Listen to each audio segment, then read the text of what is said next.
Social மீடியால சில பேர் மட்டும் ஏன் ரொம்ப அமைதியா இருக்காங்கன்னு இன்னைக்காவது யோசிச்சு பார்த்திருக்கீங்களா? வாங்க, இன்னைக்கு நாம அந்த சமூக நிழலோட உளவியலுக்குள்ள கொஞ்சம் ஆழமா போய் பார்க்கலாம். ரொம்பவே சுவாரஸ்யமான ஒரு விஷயம் அது. உங்க சோஷியல் மீடியா ஃபீட ஒரு நிமிஷம் கற்பனை பண்ணி பாருங்க. சில ஃப்ரெண்ட்ஸ் இருப்பாங்க, அவங்க கிட்ட இருந்து எப்போவாச்சும் தான் ஒரு போஸ்டோ இல்ல ஒரு ஸ்டோரியோ வரும். அவங்கள சுத்தி எப்பவுமே ஒரு மர்மம் இருக்கிற மாதிரி தோணுதா? அவங்க ஏன் அப்படி இருக்காங்கன்னு ஒரு கேள்வி உங்க மனசுக்குள்ள வந்திருக்கும் இல்லையா? அதுக்கான பதில தான் நம்ம இப்போ தேட போறோம். இந்த அற்புதமான பயணத்துல உங்க எல்லாரையும் வரவேற்கிறேன். மனித மனசோட இந்த மாதிரி சுவாரஸ்யமான பக்கங்களை தெரிஞ்சுக்க உங்களுக்கு பிடிக்கும்னா மறக்காம எங்க கூட இணைஞ்சிடுங்க. அந்த சப்ஸ்கிரைப் பட்டனை தட்டி விட்டீங்கன்னா இத மாதிரி நிறைய ஆய்வுகளை நீங்க மிஸ் பண்ணாம பார்க்கலாம். சரி, முதல்ல நாம எல்லாரும் மனசுல வச்சிருக்கிற ஒரு பொதுவான தப்பான எண்ணத்தை உடைக்கலாம்.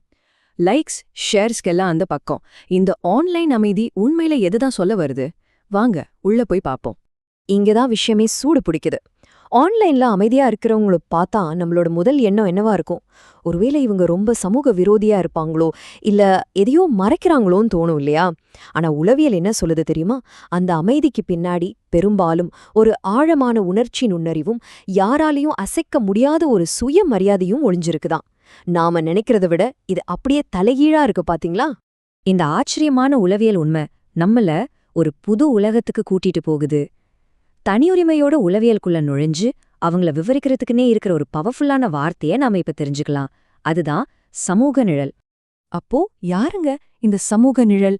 ரொம்ப சிம்பிளா சொல்லணும்னா, ஆன்லைன்ல கிடைக்கிற புகழை விட தங்களோட தனிப்பட்ட உலகத்துக்கு அதிக முக்கியத்துவம் கொடுக்கறவங்க. தயவு செஞ்சு இத ஒரு பலவீனமா பார்க்காதீங்க. உளவியல் ரீதியா இது ஒரு பெரிய பலத்தோட அடையாளம், ஒரு உயர்வான உணர்ச்சி நுண்ணறிவோட வெளிப்பாடு. ஓகே, இவங்களுக்கு மட்டும் இந்த அசைக்க முடியாத நம்பிக்கை எங்கிருந்து வருது? அதோட ரகசியம் என்ன? அதை நாம ஒரு இன்ட்ரெஸ்டிங்கான பேர்ல கூப்பிடலாம். உள் மதிப்பெண் அட்டை. இதுதான் அவங்களோட அந்த அமைதியான ஆனா ரொம்ப சக்தி வாய்ந்த நம்பிக்கையோட உண்மையான ஆதாரம். இந்த ஸ்லைட்ல இருக்கிற வரி ரொம்ப ஆழமானது, நல்ல கவனிங்க. உண்மையான சக்திங்கிறது 1000 லைக்ஸ் வாங்குறதுல இல்ல. அதுக்கு பதிலா அந்த லைக்ஸே இல்லாம நம்மால முழுமையா சந்தோஷமா இருக்க முடியும்னு நாம உணர்றதுல தான் இருக்கு. அது ஒரு விடுதலை மாதிரி. இதுக்கு பின்னாடி இருக்கிற உளவியல் கான்செப்ட் தான் மதிப்பீட்டின் உள்மையம். அதாவது மத்தவங்க நம்மள பத்தி என்ன நினைக்கிறாங்கன்றத வச்சு நம்மள நாமளே எடை போடாம, நம்மளோட சொந்த கொள்கைகள், நம்மளோட சொந்த ஆக்சியன்ஸ் இத வச்சு நம்மள நாமளே மதிக்கிறது. உங்க சந்தோஷத்துக்கான சாவி மத்தவங்க கிட்ட இல்ல, அது உங்ககிட்டயே தான் இருக்கு.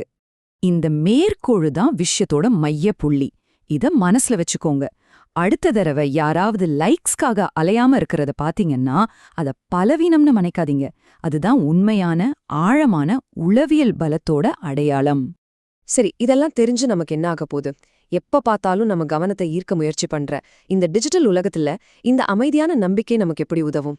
வாங்க இறுதி பகுதிக்கு போலாம். அமைதியான நம்பிக்கையோட சக்தி.